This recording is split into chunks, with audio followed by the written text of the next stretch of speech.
Good afternoon, dear members. I'm Jeremy Field, the Senior Director of Government Affairs for the Boise Metro Chamber of Commerce.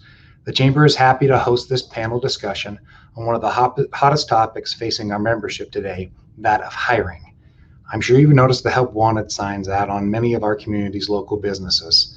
For that reason, BMC has gathered thought leaders to share their insights, ideas, and challenges on this important issue. Just a reminder that the Boise Metro Chamber is the only 5-star accredited member of the U.S. Chamber of Commerce in the state of Idaho. That distinction helps us to advocate and educate on issues that impact our members. The programs and services we provide support 4 core areas. The first is economic vitality, advocacy, education, and of course, member engagement. We're excited to continue to provide high quality educational content with this event today. It, however, would not be possible without the help of our sponsors. And today we would like to thank Experis, who deliver the powerful combination of in-demand skilled talent and outcome-based solutions for their clients, as well as the College of Idaho, or College of Western Idaho, which offers an array of curriculum meeting industry needs for the emerging and changing workforce. And finally, Elam and Burke Attorneys, who offer a legacy of regional leadership for its clients in a wide range of practice areas. It's my pleasure today to introduce our panelists with you. First off, I'd like to introduce Jeff Heath. He's the Chief Executive Officer of Boise Interiors of Idaho. This is a business that he's been involved with his entire life. After gaining work experience outside the furniture industry, he moved back to Boise and joined the team in 2014. Jeff strives to constantly evaluate and improve the business interiors of Idaho customer experience. His goal is to provide every customer with the most efficient, functional, and creative solution possible. Jeff holds a Bachelor of Science degree in Business Marketing and Entrepreneurship from the University of Idaho, and he's joining us today on a business trip live from LA, and we're really glad he's here with us. So thanks, Jeff, for being a part of this panel. Thank you, Jeremy. Glad to be here. Oh, well, definitely. Next, we'd like to introduce Marcia Zigring. She is the Office Business Director for Perkins & Coy LLP in Boise. Marcia is a seasoned HR professional with 18 years of experience in human resources and legal management. Over the years, Marcia has served in various capacities with the Association of Legal Administrators, or the ALA, including serving as the chairman of the Human Resource Planning Committee in 2017. She's currently the chapter president for the GEM State chapter of ALA in Boise, as well as an ambassador for the ALA members. Marcia holds a BA in sociology from California State University, Long Beach. Thank you, Marcia, for being part of the panel. Thank you so much. Next, we'd like to introduce Jim Shipman. Jim is the managing partner and market leader of Colliers in Idaho. In this role, he oversees all aspects of the brokerage, property management, and project management services, business development, as well as departmental objectives. Prior to joining Colliers, Shipman was the executive vice president and partner at Phillips Edison and Company. Shipman holds a bachelor's degree in history and public policy from Duke University. He's also a graduate of the University of Denver College of Law, where he got his JD, and Daniels College of Business, where he acquired his MBA. So, Jim, thanks for joining us today. Thanks, Jeremy. Glad to be here. Yeah. And finally, we're really happy to introduce Director Janie Revere of the Idaho Department of Labor. Janie is a 5th-generation Idahoan, born and raised on a ranch in Three Creek, Idaho. Governor Little appointed Revere to serve as the director of the Department of Labor when he took office in 2019. Prior to this, Revere was the administrator of the Division of Financial Management for 6 years under then Governor Otter. She spent 16 years working for members of the Idaho Congressional Delegation in both Washington, D.C. and Boise. She's proud to lead the 500 employees of our Department of Labor and who just make a giant difference in the lives of so many Idahoans.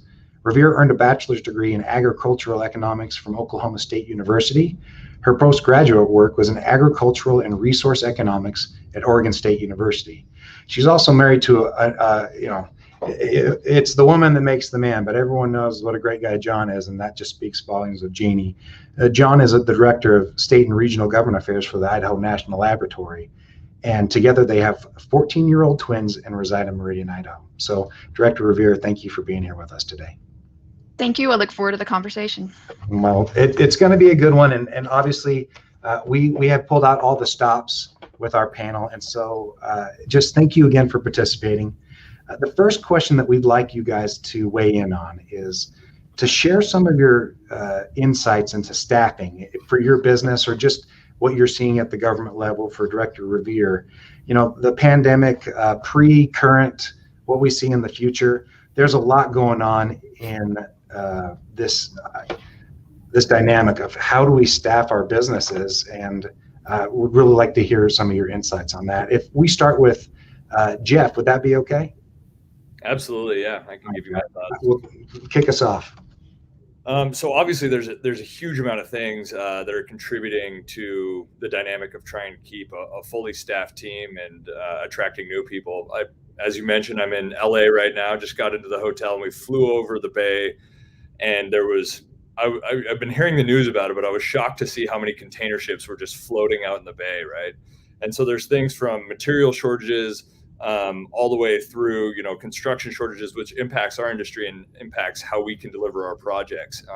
So there's, the timeline considerations that our employees are facing. There's, shortage of staff, so people are having to pick up the slack for other people. There's inflation right now, which is then impacting, the wages that we need to accommodate. So I think it's extremely challenging to boil down to one thing that can be done to address the staffing problems right now. But there's this huge kind of matrix that makes up all of the things that employees are considering right now. And what I'll be focusing on later in this conversation, a huge portion of that is culture, and what kind of conversations, support, emotional and mental health kind of resources are we providing for our teams right now. There's a lot of uncertainty, a lot of stress, and we're seeing that a lot in our employees. And so how are we helping them kind of work through these challenges as we're also trying to address the challenges of a changing market and a changing economy. Thanks, Jeff. Marcia, could we get you to weigh in on this one too?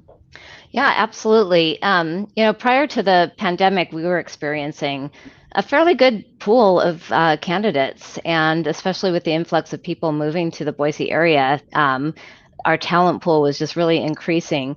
But as we shift to the current situation with the pandemic, we've been experiencing the impact of kind of the great resignation, so to speak. And you've probably heard that terminology lately.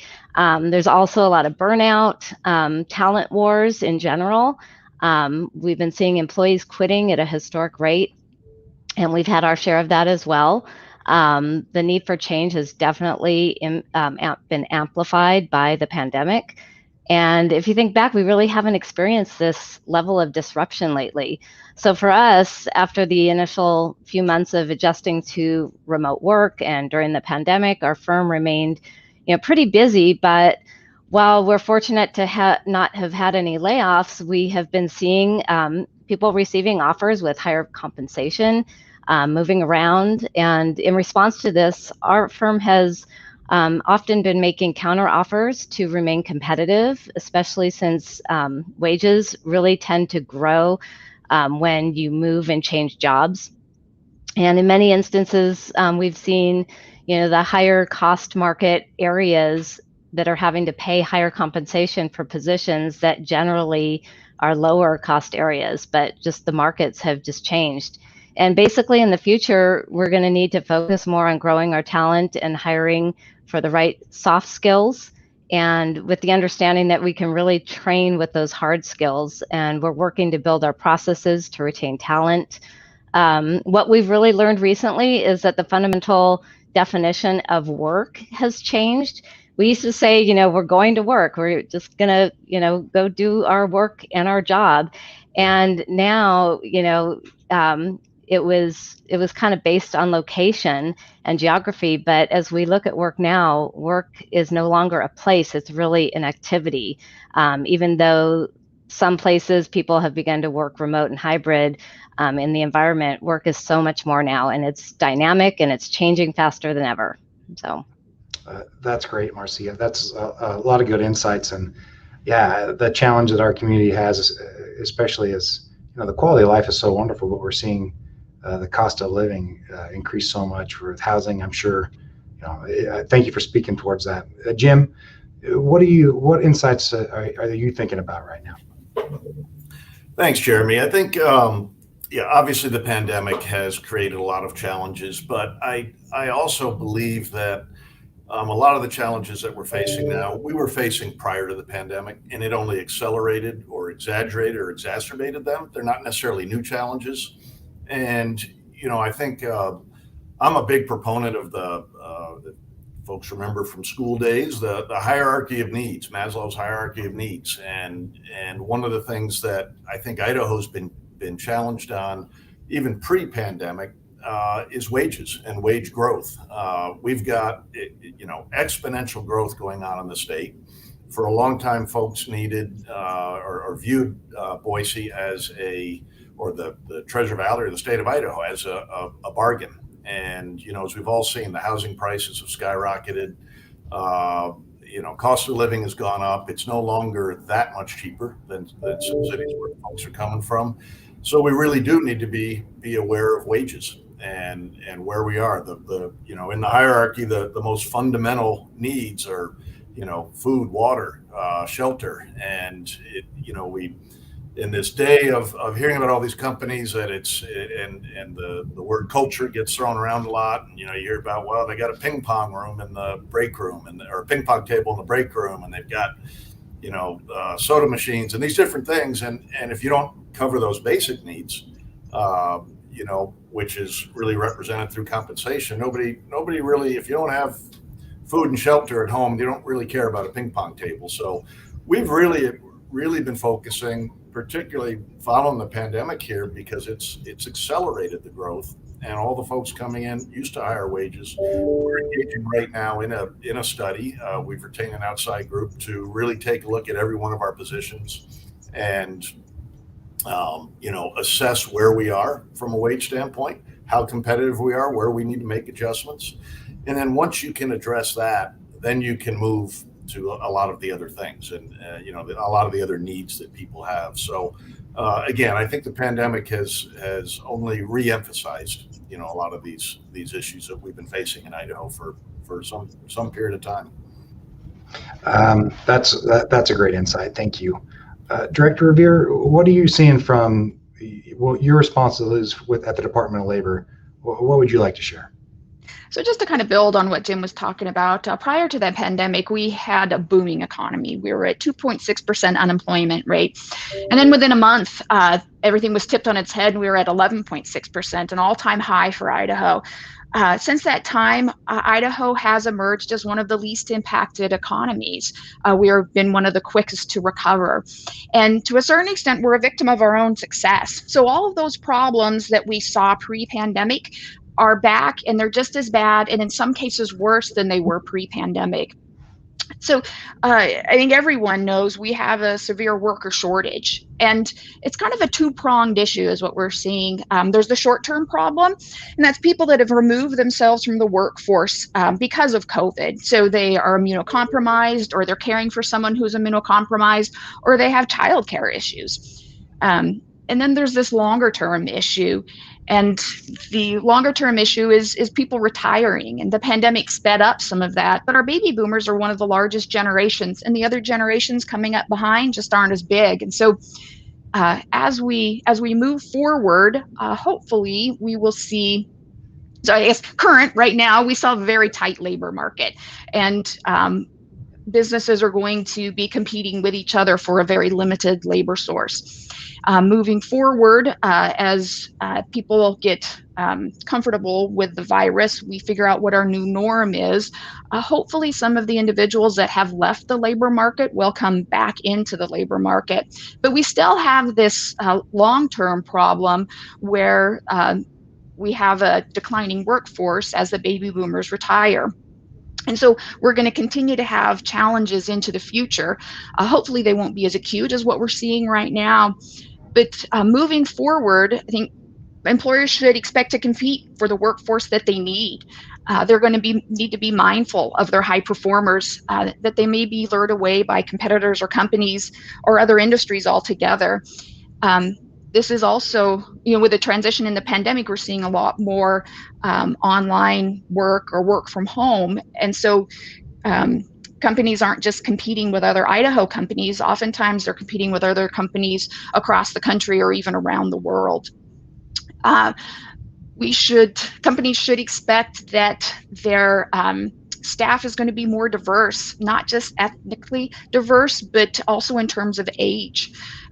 Employers are probably going to have to invest more in wages, both fringe and formal benefits, and invest more in training of existing and new workers. And finally, they're probably going to need to look for ways to leverage the limited staff and workforce with technology or automation in order to enhance productivity. Thank you for that. There's a lot going on right now, and appreciate your insights on that topic. Kind of a natural flow from what we left off there with Director Revere and Jim Shipman is, what are the processes that you're implementing to attract that talent? And maybe we can kick that off with Jim, because you were alluding to that. What are you guys doing to bring in that talent? Well, I think what are we doing? we're fighting like everybody else, and scrambling a bit in this market. As positions open up, I think probably the first priority is to retain the talent we have.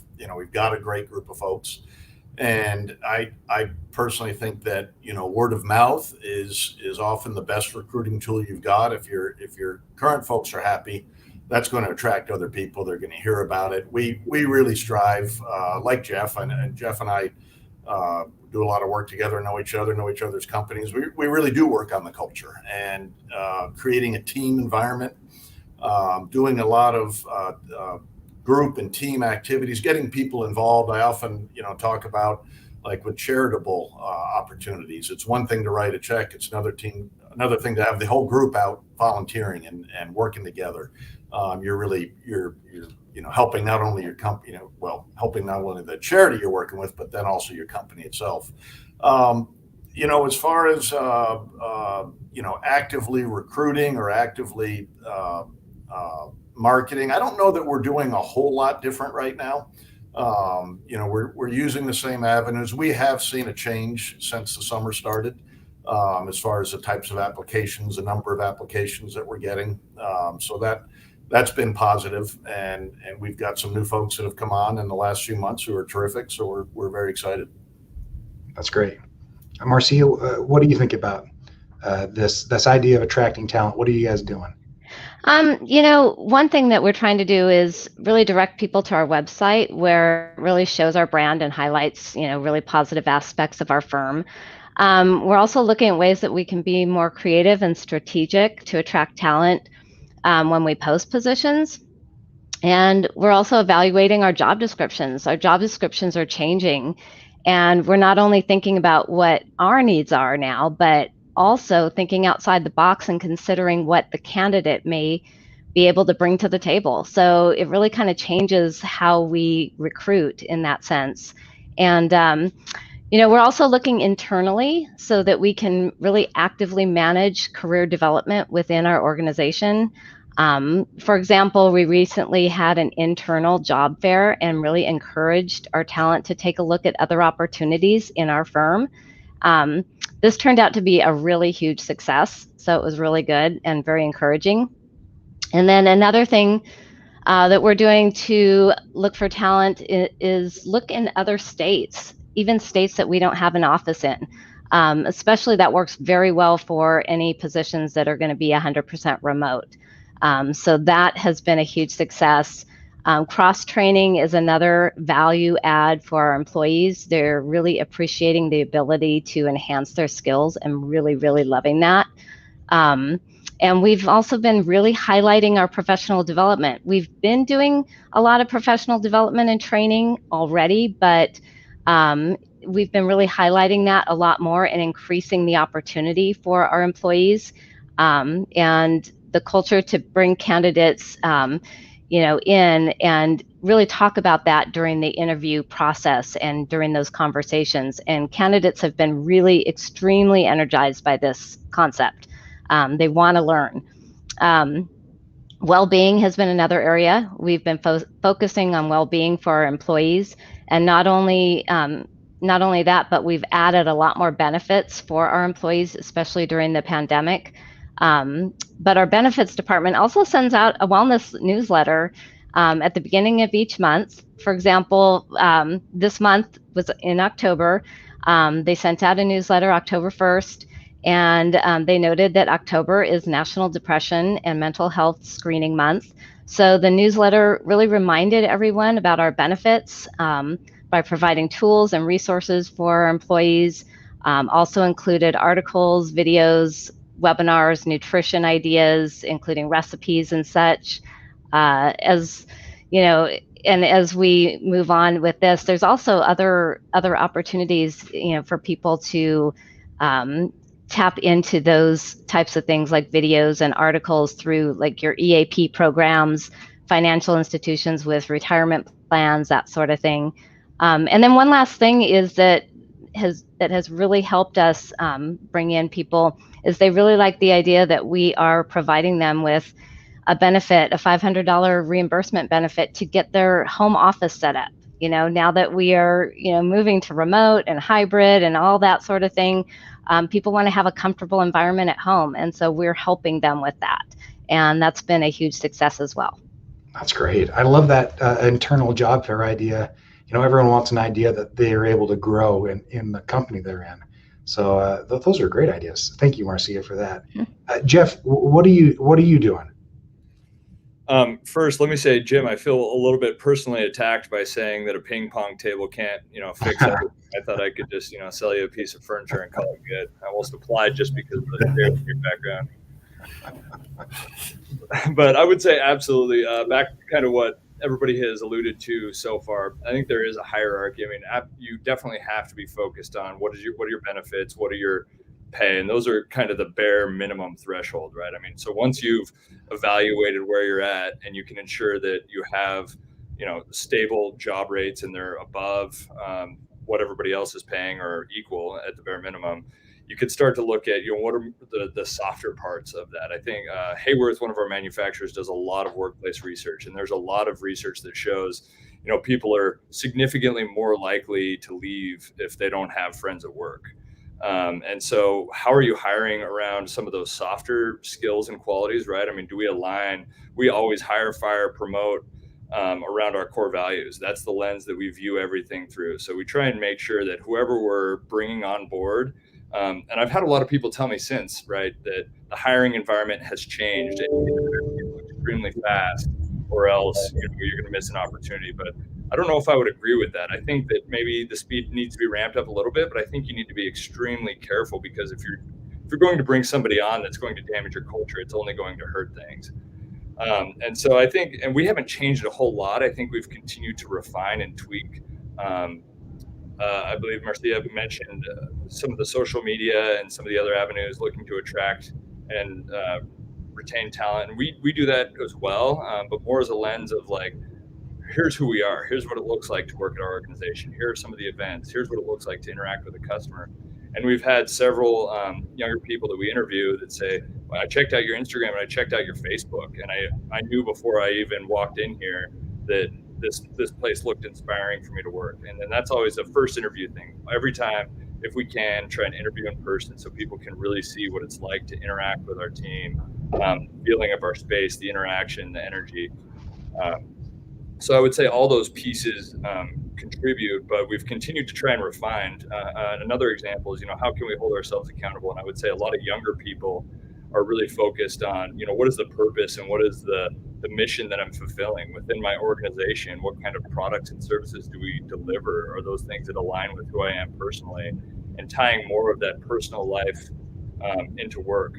We're in the process of applying to become a B Corp, and in the past few interviews, we've had a few employees who said, one of their personal goals was to work for a B Corp, or they didn't know what that was, but once it was explained, they understood that aligned with their personal values and what they wanted to accomplish through a professional career. So, yeah, absolutely. The fundamental pieces all have to exist there, but I think there's so much more, especially with the younger generation, of understanding, do I fit? Do I belong? Am I contributing to something better and bigger? That's a huge part of hiring right now.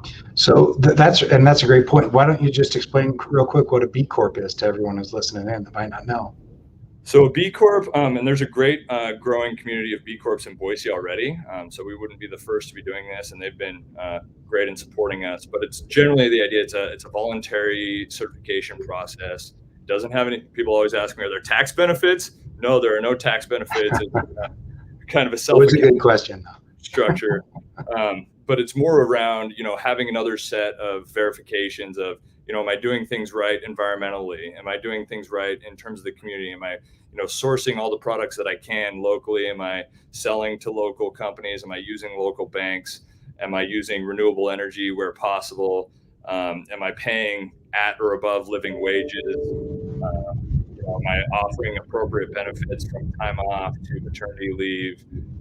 So do I have ethnic and gender diversity within my company? Are leadership roles distributed amongst those groups appropriately? So there's a ton of different points. It's based out of 200 points to qualify, and then once you certify, your results are publicly viewable. So it's a pretty broad spectrum. It's not just one thing, but it's a lot of good lists to understand what is good, and it's not just Jeff's definition of good. It's kind of a third party definition and verification. That's great. Well, and as when we're talking about chambers, we love any message that says buy local, especially as the holiday season's coming. So ever remember that message as we go out, support our local businesses.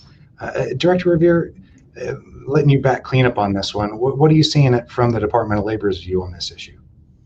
So as a large employer, we've got about 500 employees across the state. The state of Idaho is considered a very large employer, and we're one of the agencies in the state, so we have to follow all the same rules that the other agencies do. So we are competing with other agencies and businesses for a workforce. And frankly, right now, we're not doing that well. I think government as a whole is struggling to compete with the private sector that can respond quicker to some of the challenges.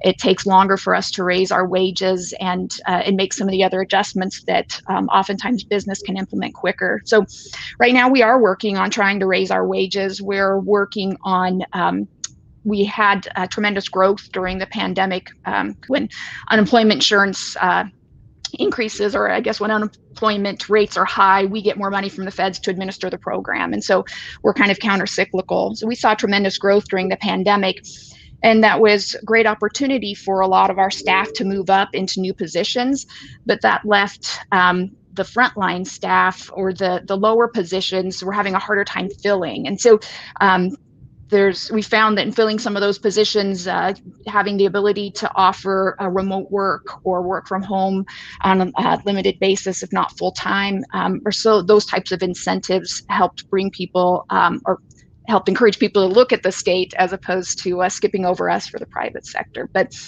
we're feeling all of the same pressures that businesses across the state are feeling. The challenges of government are multifaceted, but thanks for the insight there. This next question is for Director Revere again. Just kind of curious, what are you looking at when you see Idaho's numbers? How does our local story compare to the national narrative when we're talking about hiring? Yeah, so as I was saying before, Idaho led the nation in the rebound.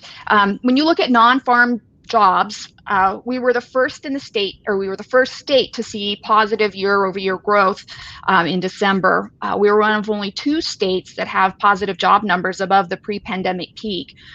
In August of this year, Idaho was 2% above February of 2020, and we were second to only Utah, who was at 3.1%. We had been first until August, when Utah crept ahead of us. As I also said before, our employment rate, pre-pandemic, we were at a historic low. Before April of 2020, our unemployment rate had been below 3% for 26 consecutive months. The U.S. had been at or below 4% from March 2018 through February 2020. And so we were outperforming the rest of the national average. Through the pandemic, like I said, our unemployment rate jumped to 11.6%, but that was lower than the national rate, which was at 14.8%. That wasn't an all-time high for the country, but it was the highest that we'd seen in over 70 years. So as I said, Idaho quickly rebounded, and by December 2020, the state's unemployment rate was again below 4%, and we've continued to decline to about 2.9% right now. When we look at the participation rate, or the amount of people that are in the workforce that are workforce age, prior to the pandemic, so in 2019, our average was 64.2%. It was a little bit above the national average of 63%. Our average for 2020, though, declined. We lost almost a percentage point to 63.4%. And in August of this year, we've continued to decline. So we're at about 62.5%. That participation rate has a really big impact on the amount of workers that are available to work in the workforce. That drop from 64.2% down to 62.5% equates to about 23,000 individuals. And so that's, when I was talking earlier about this short-term problem, that's just to put in very real terms what that means. If you look at our job openings, we currently have more job openings than we have unemployed Idahoans. So there's a survey that's done that figures how many unemployed individuals there are in the workforce, and it's done by a survey. A subset of that would be people that are on unemployment insurance. So there's even less people actually receiving benefits that are considered unemployed than those that are looking for jobs. If you look at based on the survey, the amount of people that are unemployed, we've got about 26,400 unemployed in Idaho in August, folks looking for jobs. But we have a Burning Glass study that shows we've got about 56,400 open positions. So you've got about 2 open positions for every unemployed Idahoan. And that really just highlights how tight the market is and how competitive it is. Prior to the pandemic, while we had a tight labor market, we were more in the 1.2 job openings, 1.2 job openings per unemployed individual, as opposed to the 2 job openings that we face right now. So it's just a I guess, difficult position that many businesses face. It's not anyone's imagination. It just really is a tight labor market. Well, it's always nice to have the data to help support the story that we're hearing out there. So thank you very much for that, Director. Panel, does anyone else want to weigh in on that before we go to our next question? All right, good. I just wanted to make sure we got some good insights here. The next question is for Marcia. You mentioned before employee benefits, and you're definitely doing some really creative stuff to engage your employees. But what have you seen? What have been the things that have been most exciting to your employees when you're talking about those benefits you're offering? Yeah, Jeremy, so the pandemic has actually helped us here at Perkins Coie to take a look at what we can offer our employees. And in a sense, it has really jump-started our self-audit on what we're offering, what we were offering, and what we are wanting to now offer, and be creative with what we can provide to our employees.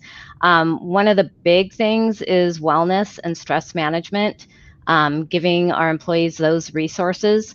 We've been very transparent that we realize the importance for everyone to take care of their well-being.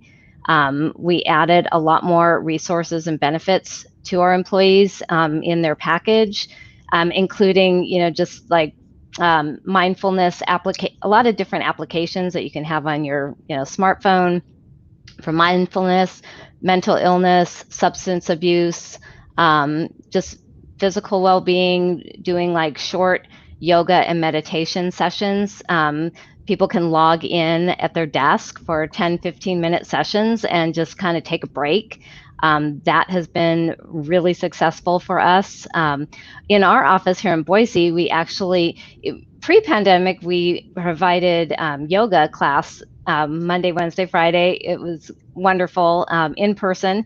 But, as we're all working remote and hybrid, we have now changed that, and we're doing that via Zoom. And people are joining in their living rooms and doing yoga at lunchtime. And that has been a great way for the employees to just kind of take a break. And then some other things that we've been doing is really extending some backup daycare, because as we know, during this pandemic, we've had a lot of daycare issues. So the coverage for that has been really helpful. Telemedicine, another big one right now. Just caring for aging loved ones. So we've added that benefit to our package, added a couple floating holidays for people to take an extra break. We've also added some extra time. We call it emergency care time, but just extra time during the pandemic to take care of yourself or family members. Different immunization time. Also the reimbursement I talked about before, and just offering the opportunity to work remotely and hybrid. Then a few other areas that we have been really excited about to share with our employees and potential employees is just our robust professional development and training. We have created a program for all our staff in which they complete 24 hours of professional development each year. We give them many different opportunities to complete that training, and all kinds of different training, from anywhere from technology to self-care and communication skills, all kinds of things. That's wonderful, because sometimes it's just CLEs at a law firm, and so what a wonderful change of pace, I'm sure, for your our staff really enjoys it. And we also have a recognition program that has really done well. So in the past, pre-pandemic, we had paper note cards. You write a thank you card, and they went into a pool of other thank you cards, and we'd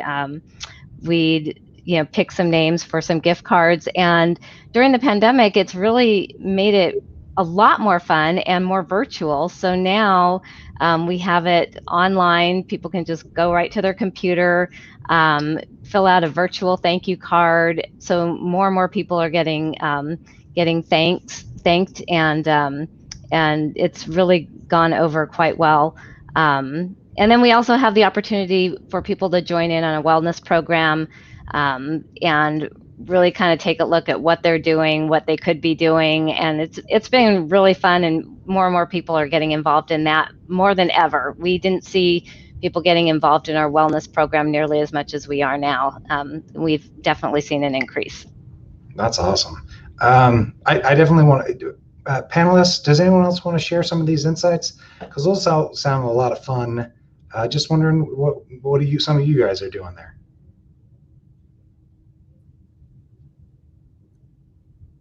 Jeremy, I got to save some of my stuff for my question. Okay. You don't have to spill it now. I just wanted to see. I think I really like that.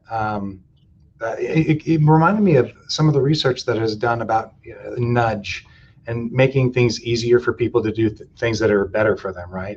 So whether it's just automatically signing somebody up for retirement benefits, and then they can, if they don't want to, they can decline. But if they, without any help, you can say, hey, now you're saving for retirement. But that help to say, hey, you have benefits, and it's Mental Health Week, and here's a self-examination. You're making it easier for people to do things that are good for them with their benefit package, and that's really creative, and obviously very good for your employees. So thanks for sharing that, Marcia.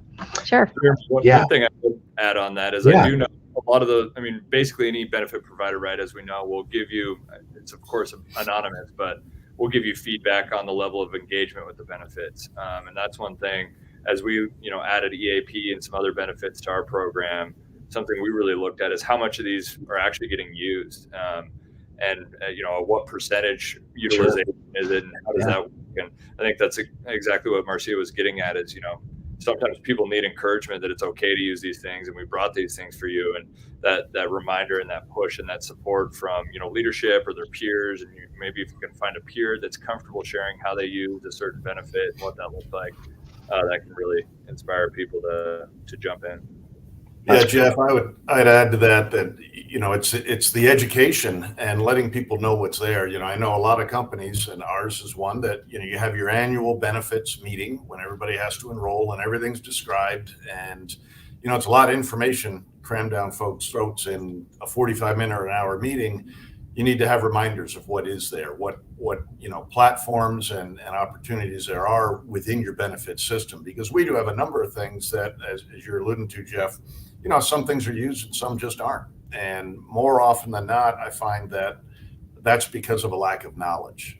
Someone just says, oh, I didn't realize that was available. And I think tracking them and obviously providing them, but then tracking them and continually alerting people to them, is really critical.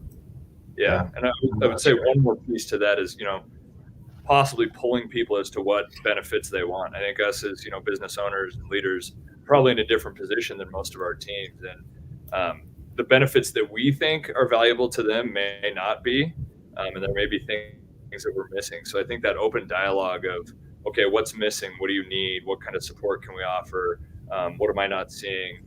Is something that's, it's an easy thing to say and it's an easy thing to remember, but it's sometimes hard to do. Yeah, 100%. Well, thanks for weighing in on that one, guys. Great question, and I'm sure a lot of people had some great ideas from those comments. So thank you. Next question is for Jim. Jim, as a visionary for your company, what do you envision as the biggest hurdle to recruitment for the next 5 years? And can you share some ideas to overcome those hurdles?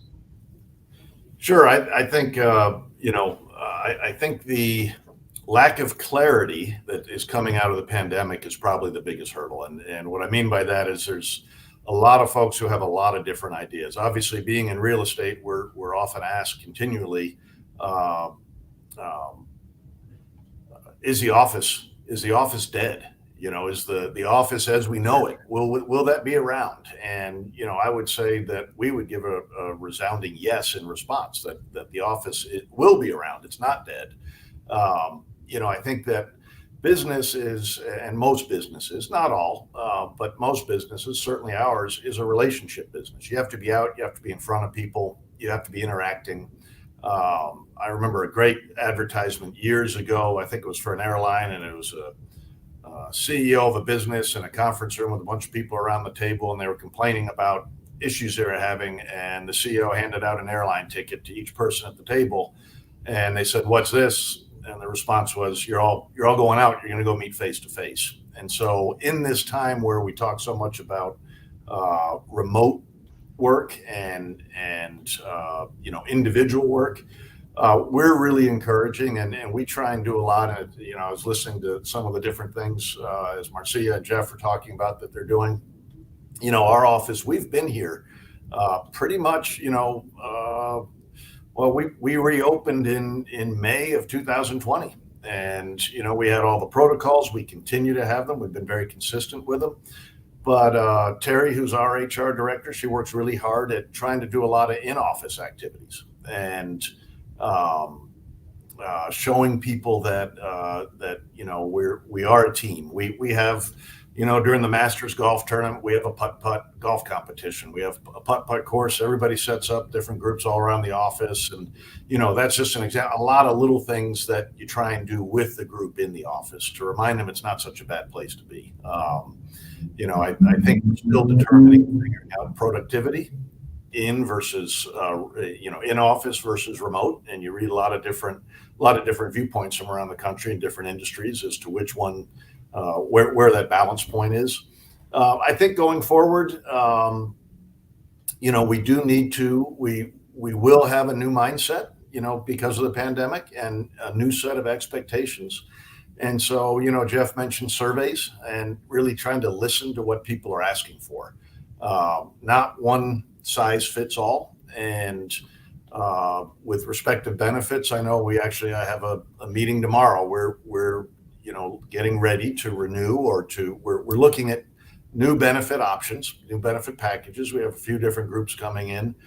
And one of the things we've emphasized is having not a one size fits all, having different, some folks like higher deductible, some folks want lower with, a wider network. And what we're finding is, unlike the old days, you don't have to have just one plan. You can have, one type of plan for a certain set of employees and another type for another group.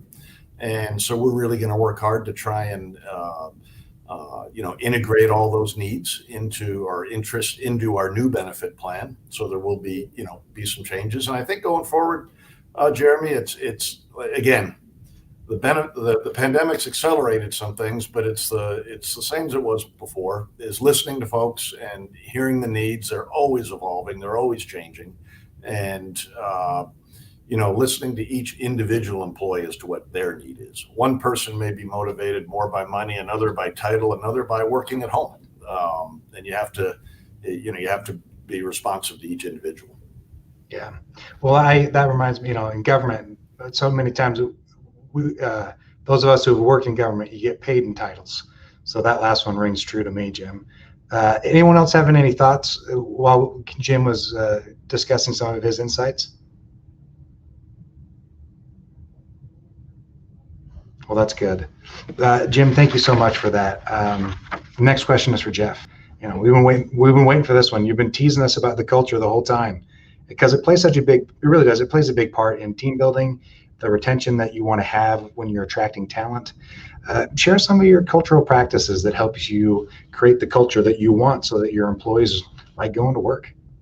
Right. Yeah. And I think the interesting thing about culture, right, is it's been such a buzzword recently, and it's not, as Jim alluded to, and much to my chagrin, something I can't just sell some furniture to fix a problem, right? I mean, or a space or an environment, right? It's more of that feeling of, do I fit in? Do I jive with these people? Am I accepted? Do I have to worry about, how people are thinking of me at work and that kind of environment? And it's obviously, kind of a complex thing and a challenging thing to describe. And especially with, a workforce right now where we have 4 different generations in the workforce, we have, a growing diversity of people moving to Boise with beliefs and whatever that may be. And so one thing that we've really focused on in the last few years is those core values that I mentioned, and I'll touch on those later, but books, right? So we have a couple books that we have everybody who comes into the company read. And then I personally have a conversation with them about those books and kind of what the messaging is and why those are important. And the reason for that is, not just to bore everybody to death, but to make sure that we have some shared language. Because once again, right, if people are coming from all these different faiths and all these different belief standpoints, do they have the tools or the words to communicate with a peer of, how they're feeling like that? I felt like you betrayed me with that comment or with that act, right? So trying to level where everybody's at least when we start, so that they have the tools to communicate and understand where we're at. And then another thing that we've implemented from there, right, because culture is not a static thing. I have a bunch of people read a bunch of books. We have we say we have a cool culture, and that's it, set it and forget it. It's just like any relationship we have in our life, right? There's ebbs and flows and there's ups and downs. We use a tool called Office Vibe. There's a ton of other ones out there. It's essentially just a platform where you can register all your employees. It connects to, the Microsoft Outlook platform or Slack. And it sends these quick little blurb surveys to employees every week. I feel like on a scale of 1 to 10, I feel like my employer empowers me to do my work, or, things like that. And so then it gives us a dashboard of metrics for every department. It's anonymous, of course, and then lets us know how they're doing with, stress, trust with manager, enjoyment of the job, willingness to, share about how much they enjoy the work with their peers or people outside of the company. And that really gives us a framework for how are we doing. Because as leaders or other roles, right, we get distracted by our core focus of our job. And sometimes we think we're doing an awesome job, and all of a sudden we have feedback. Oh, people really aren't happy, or people don't think I'm living the core values or whatever. So it's a constant thing. And, right now, honestly, our results are a little bit down, and we're trying to figure out, there's a lot of stressful things that have been happening recently. There's been, our leadership has been traveling a lot, so the communication hasn't been as good. So it at least gives us a framework to come back and say, okay, we have some stuff we need to work on, and let's start to address this, rather than letting it slip so far to a point where, that trust is already broken and it's irreparable. We do a few other small things. One of our core values is Kaizen, which is essentially the idea of constant improvement. It's a Japanese word, the Toyota way, lean manufacturing or whatever. But on the Kaizen cards, it has a little $5 thing. It looks kind of like our business cards, and it has some words on there about what it's about. And the idea behind that is you get a stack of Kaizen cards every quarter. They're worth $5 each. You get 5 of them, and you can write somebody's name on it and give it to them and hand it to them and say, hey, I really saw how you addressed that issue and made it better, or I really appreciate that you helped me when this thing happened. And so it's just another small way for people to express their gratitude and interact in a positive way, and reward and award each other for progress. Another thing that is, especially in a time right now where things are there's so much turmoil, is having some level of stability. So we try and really maintain a cadence of meetings and a cadence of what our goals are and what our direction are, so that everybody knows where we're moving, what our progress is, how our financials are, that everybody's job is secure and good, and whatever else. So we have weekly meetings, we have an annual offsite, we have a quarterly state of the company where we review leadership and company-wide goals all the way down to the department goals, and just try and make sure that everybody's always in the loop and understands how their role contributes to the success of the company. All the way down to, more informal stuff like impromptu breakfast, lunch, happy hours, whatever else. Yeah. With the B Corp, we also implemented a charity committee, which is something we've been wanting to do for a while. As Jim mentioned, we've been involved in the community, but we want to do it in a more structured way and really give back to the things that we care about. And then this one might be a little bit contentious, but we have unlimited PTO. I think a lot of people talk about, it's fluff, or it's just a marketing tactic, or people actually take less PTO. But I think, as with everything, it's a gray area, right? And it's a tool to have conversations of, hey, you haven't taken any time off. What's happening here? Or, hey, you're taking too much time off. Not that there's too much, but you're making your team pick up the slack for you. So it kind of acts as a tool and a catalyst for us to, have those manager interactions and keep track of what's going on with everybody. So, there's countless things that we do, but those are a few that, kind of stood out to me that I thought would be worth sharing. Just the comments that you had, I was really impressed that when you're using this Office vibe, that you're obviously open enough to feedback, that your employees are comfortable giving you, some criticism in a way that they want it to be addressed. And I think that must speak to your leadership's team's ability to say, hey, you're not going to be punished if you tell us how we can do our job better. And I think that speaks to your culture as well. You're going to have to say what books you have them read when they come in. I kept waiting for you to tease that. So, there's several books that we've read and that we continue to read, but the key one is Leadership and Self-Deception, which I think is an awful title. Arbiter Institute. Yeah, the Arbiter Institute, exactly. But great message, great way for, non-religious kind of corporate type standard way of allowing people to communicate, how they're treating people and what's happening there. That's great. Yeah, everyone wants to know books, so thank you for sharing that. And I love the idea of the Kaizen cards. That's really cool. Yeah, thank you. But guys, was there any other ideas that you wanted to share when you were listening to Jeff share some of his insights? Very good, very good. Well then, this is our final question, and it's for all 4 of our panelists.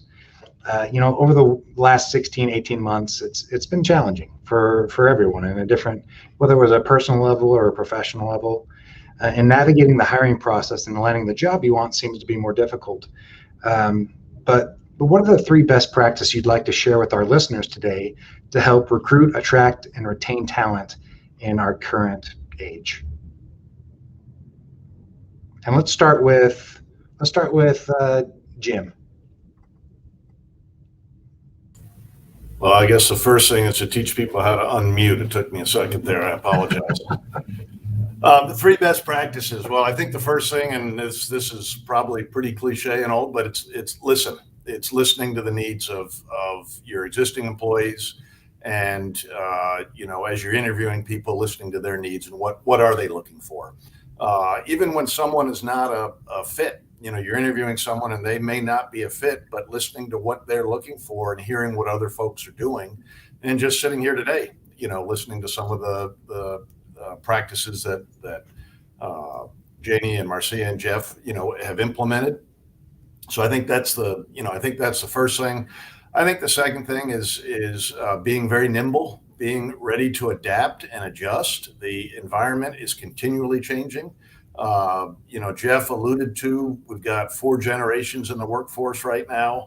I think I'm on the one end and he's on the other end, but there are changes all the time, and you have to be willing to adapt. You can't always say that's what we've always done. We do that because that's what we've done in the past. You have to be willing to adjust, and and part of that is, as Jeff was talking about, and this goes to both points, whether it's office vibe or whatever mode of communication you got with folks, asking what you can do better and accepting when there is something that can be done better. And then I think the struggling here a little bit for the third best practice, I guess, but I think from in the way I look at things is staying consistent, and that may be a little bit of a contradiction from saying adapt, but you do have to have some consistency and structure. People need that; they appreciate that. I think the pandemic has highlighted that. If you look at the hierarchy of needs, safety is something that we may not have really thought of in the past, as something we're trying to address. And certainly the pandemic highlighted that a lot of folks, and I know I've read a lot of articles that say, why aren't people coming back to work? Janie talks about, we've got so many jobs, we have more jobs available than people coming back.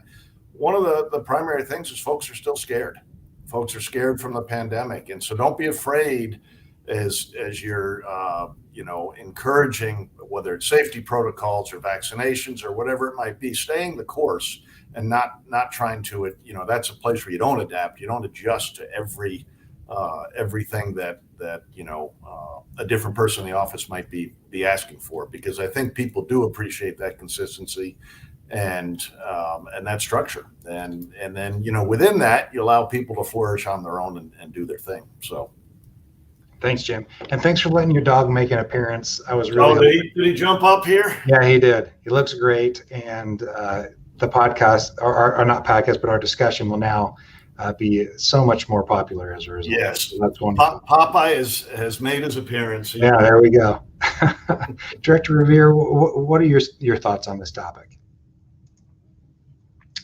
So I would recommend to businesses that you don't discount wage pressure. Wages have been increasing quickly in a short amount of time. Many businesses are advertising starting pay at $12 to $15 per hour with signing bonuses. It's going to take some time for wage data to catch up with this sudden increase. Data is reported to Bureau of Labor Statistics and the Department of Labor here. There's a lag of a year or more. And so it's going to take a little bit of time for us to be able to share with you what the current standards are, but know that they really are increasing. Costs such as housing, energy, and groceries are also increasing, and that's putting additional pressure on wages. Second, I'd recommend to businesses that you keep in mind the work-life balance. It's going to be key for many potential candidates. And third, as I said earlier, be ready to compete for workers against out-of-state employers who are looking to hire your workers to work remotely. I love that. And just speaking to Marcia's comment earlier about daycare and all that idea that we're being that work-life balance to attract a lot of, especially women who left the workforce because of the costs of childcare. So I really appreciate that comment. Thank you. Jeff, what do you think? So a few things. So I think first, of course, you have to make sure foundationally the job is a good, attractive job. Is the pay appropriate? Are the skills reasonable for what you're asking? Are the benefits all there? I think that's obviously number one. Once you have that covered, I think making sure that your place of employment is a place that you would want to work if you were not the boss, right, or the manager. I mean, is it set up in a way? I think human capital, right? When people say human capital, is kind of makes me cringe a little bit because, right, those are all people. We all need them to get things done, but they all have unique lives with unique things happening. So I think seeing the humanity in the people that you're trying to hire for, the place of employment that you're trying to produce. And then, third, I think back to kind of what Jim said, being nimble, being able to react to a changing economy and market. Do people have a place for growth once they're in your company, right? I mean, so many young people, the only way they can get a raise is if they find a different job, right? They start with 0 experience and then they have 3 years, but maybe their job didn't appreciate that 3 years of experience and pay them for what that experience is now worth. And so then they have to go somewhere else. So I think constantly reevaluating your wage data, your benefits data, and being able to react to what's happening both on your team and in the market. Thanks, Jeff. That's great. Marcia, you get to take us home. Okay. So, one of the things is determine strategic game plan for your talent acquisition based on your company needs as well as the candidate. And what does the candidate want? Are you recruiting as a reaction, or, think about what, be thoughtful about the process. Don't just react to it. Second is pretty much the same as what Jim said, listening and adaptability when it comes to employee needs, such as company culture, engagement, professional development and their career path, and internal mobility, as well as cross-training, building trust, and being transparent with your employees. This is a chance to help people within your firm and have a terrific experience. And finally, engagement is just huge. This is an opportunity to create a culture of high attention. And by this, I mean really pay more attention to your team members, help people be better and have a better experience at work. It doesn't have to be overwhelming. It can be super simple. And this starts at the time of onboarding. Take a look at, your onboarding process. Onboarding doesn't start on the employee's first day. It starts, you make an impression when you're recruiting. So, think back to that and think about your processes and make sure it's well thought out and engaging and organized, and you have a good onboarding process. And just think about what the experiences are that our employees are having in order to be most productive. And finally, just kind of frequent attention, just making sure that you have those one-on-one conversations and engage with your employees constantly. That's really, really huge these days. I love that. I mean, I think we can all relate to starting a new job and that onboarding process, and just how whether you're kind of led along and given some guidance, or if it's really kind of a throw you in the deep end type of thing. So that's always a good thing to remember and evaluate as we're bringing people in. Panelists, I just want to thank you once again for all of your great insights. I definitely learned something today and came away with different ideas and different ways of thinking about things. And so I know that the people that are participating in this panel and those that are yet to participate, when they are able to watch the recording, they'll benefit from it. So we really appreciate you and your membership in the Boise Metro Chamber and what you guys do for your communities and your employees. Obviously, you've highlighted a lot of ways that make the places that you work at are attractive, and what you do to make that happen. So thank you very much. With that, thank you. If you're watching from home or at the office, we're just really grateful for your time, and we will continue as a chamber to strive to deliver high quality content to our membership so that you can continue to sharpen that saw and make your business just a little bit better every day. So, and finally, I would be remiss if I didn't say thank you again to our sponsors. Again, without that sponsorship, we wouldn't be here. So Experis, the College of Western Idaho, and both Elam and Burke attorneys, thank you so much for all that. And with that, we'll say goodbye. Thank you. Thank you so much, Jeremy, and the Chamber. Yeah, thank you for